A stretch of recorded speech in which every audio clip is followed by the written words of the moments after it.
എല്ലാ പ്രിയപ്പെട്ടവർക്കും സ്വാഗതം. ഇന്ന് നമുക്ക് പൂ കേക്ക് ഉണ്ടാക്കാം. വളരെ എളുപ്പത്തിൽ ഉണ്ടാക്കിയെടുക്കാൻ പറ്റുന്നതാണ് പൂ കേക്ക്. അതിന് വേണ്ടുന്ന ഇൻഗ്രീഡിയൻസ് എന്തെല്ലാമെന്ന് നോക്കാം.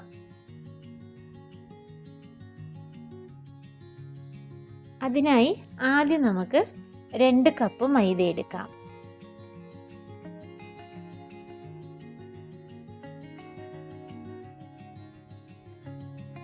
അതിലേക്ക് 2 ടേബിൾ സ്പൂൺ വറുത്ത റവ,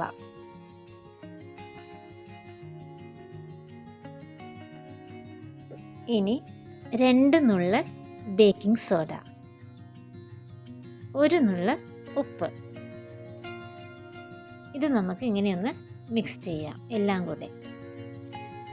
ഇനി നമുക്ക് വേണ്ടത് 2 കോഴിമുട്ടയാണ്. അത് മിക്സിയുടെ ജാറിലേക്ക് നമുക്കിടാം. അതിനുശേഷം 1 ടേബിൾ സ്പൂൺ ബട്ടർ,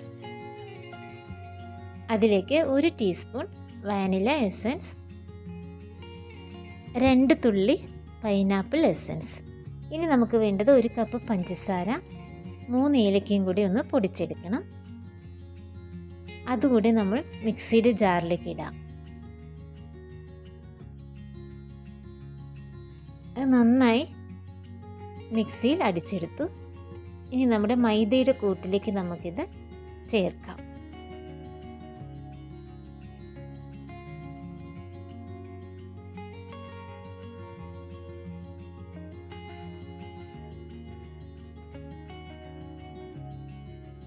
ഇനി നന്നായിട്ട് നമുക്കിതൊന്ന് കുഴച്ചെടുക്കാം. ഈ പാകമാകുമ്പോൾ നല്ല ക്വാളിറ്റിയുള്ള ഫുഡ് കളർ 2 ഡ്രോപ്സ് നമുക്കിവിടെ ചേർക്കാം. അത് ഇവിടെ യെല്ലോ കളറാണ് ചേർത്തത്. ഇനി ഇതെല്ലാം കൂടി നമുക്ക് നന്നായി ഒന്ന് കുഴച്ചെടുക്കാം. കുഴച്ചതിന് ശേഷം നമുക്കതൊരു 2 മണിക്കൂർ അടച്ചു വയ്ക്കാം.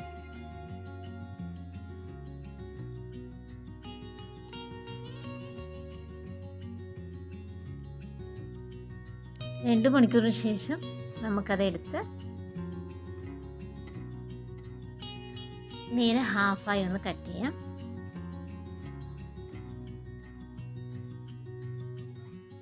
അതിനുശേഷം ഒരു പീസ് എടുത്ത് നമുക്ക് ഇതിനെ ഇങ്ങനെ കുറച്ച് കനം കുറച്ച് നീളത്തിലൊന്ന് എടുക്കണം.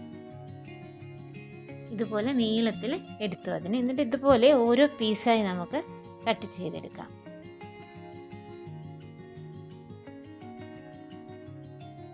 ഇപ്പോൾ എല്ലാം തന്നെ മുറിച്ച് കഴിഞ്ഞു. ഇനി നമുക്കിതിനൊരു ഷേപ്പ് കൊടുക്കാം.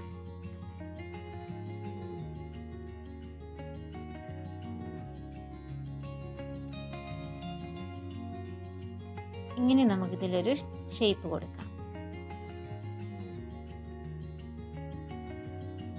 ഏകദേശം ഒരു 1/4 ഭാഗത്തോളം കത്തി താഴണം.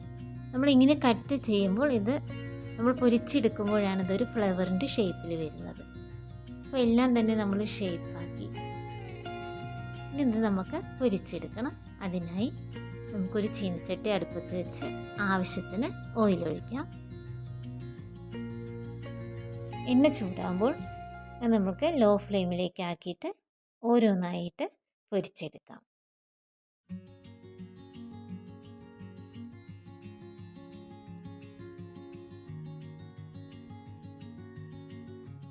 ഇപ്പോൾ തന്നെ ഒരു ഫ്ലവറിൻ്റെ ഷേപ്പായി കണ്ടില്ലേ? ഇനി ഇത് നമുക്ക് ഒരു ഭാഗം മൂത്തപ്പോൾ ഒന്ന് നമുക്ക് തിരിച്ചിടാം.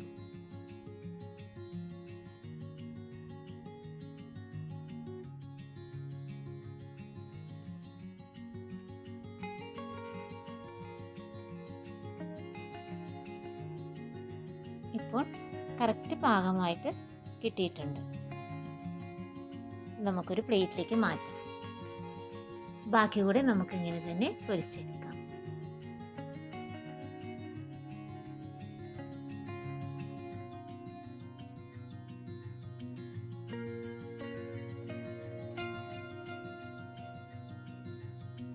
നമ്മുടെ പൂ കേക്ക് നമുക്ക് വളരെ എളുപ്പത്തിൽ തന്നെ ഉണ്ടാക്കിയെടുക്കാൻ പറ്റും.